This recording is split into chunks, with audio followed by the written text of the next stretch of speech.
Bonjour à tous. Pendant que les cybercriminels signent une année record avec 16 milliards de dollars volés, Meta est dans la tourmente, l'eau est non potable en France, Donald Trump est en sueur, Xi Jinping met la pression, et même Telegram menace de quitter la France. Entre rêves technologiques, cauchemars numériques et tensions commerciales, une chose est sûre. On fonce droit dans une nouvelle ère, et il va falloir s'accrocher. Welcome in the office.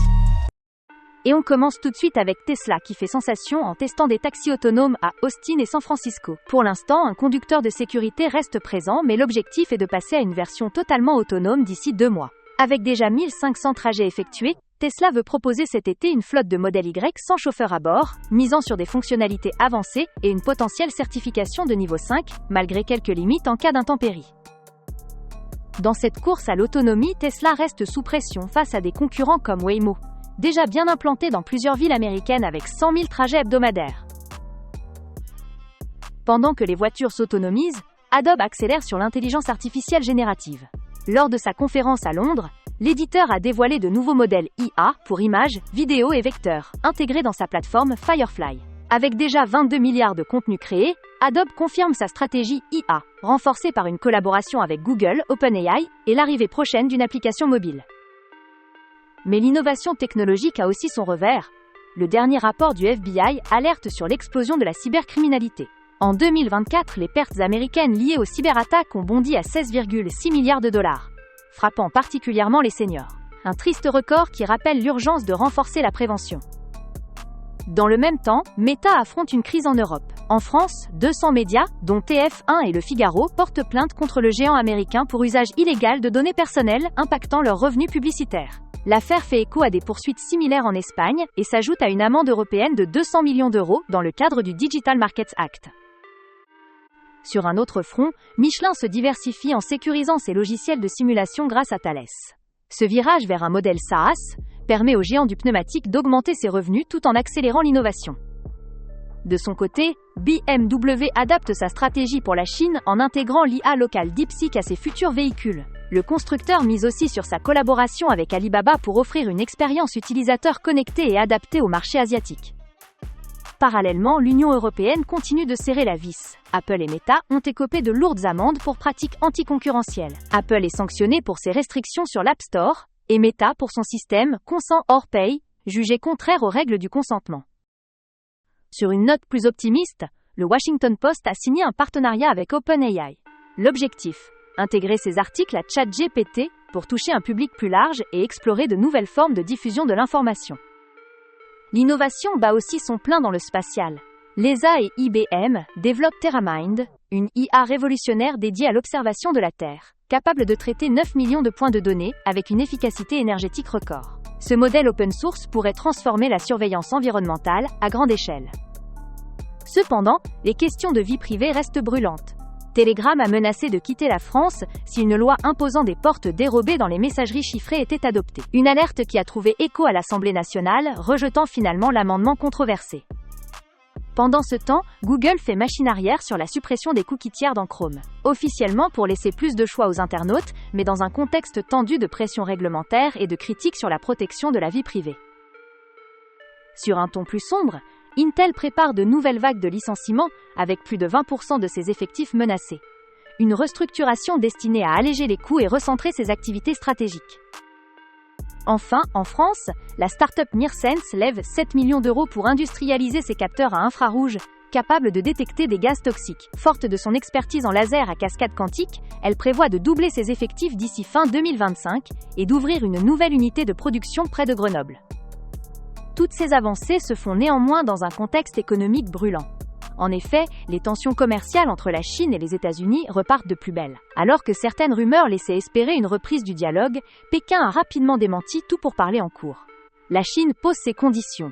Avant toute négociation, Washington devra lever ses taxes unilatérales et faire preuve de plus de respect et de clarté, notamment sur des sujets sensibles comme Taïwan.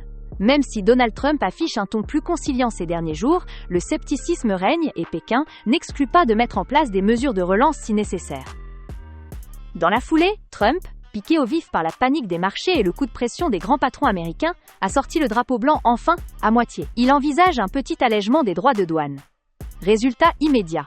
Un micro-sursaut des marchés. Mais attention, le calme est trompeur.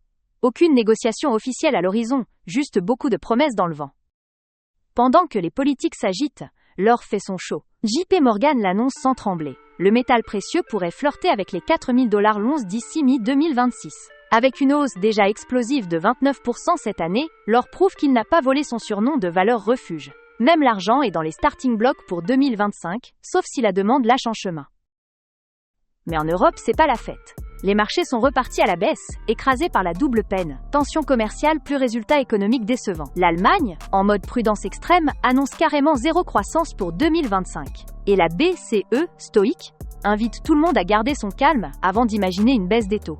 Bref, c'est pas le moment d'acheter des confettis.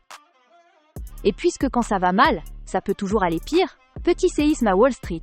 Sten Technologies, une fintech valorisée 1 milliard $, s'effondre après un scandale de fausses factures et de blanchiment d'argent. Citigroup et HSBC, censés être aux aguets, n'ont rien vu venir.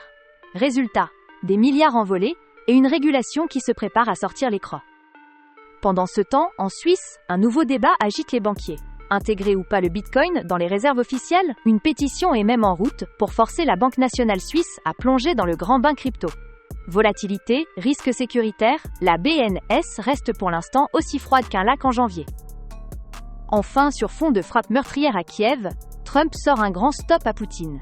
Il fustige un très mauvais timing après avoir promis des négociations de paix. L'Ukraine accuse Moscou de saboter les discussions. La Russie renvoie la balle en affirmant que l'Ukraine a violé la trêve pascale proposée par Vladimir Poutine. Bref, la paix reste un mirage. Mais l'espoir, lui, refuse de mourir. Sur un tout autre sujet, le Royaume-Uni fait face à une urgence majeure concernant ses réseaux d'eau, avec une facture estimée à 290 milliards de livres sur 25 ans. Cette alerte vient du National Audit Office, NAO, le contrôleur des comptes britannique, qui tire la sonnette d'alarme sur la vétusté du système et l'ampleur des investissements nécessaires. Les conséquences sont bien visibles.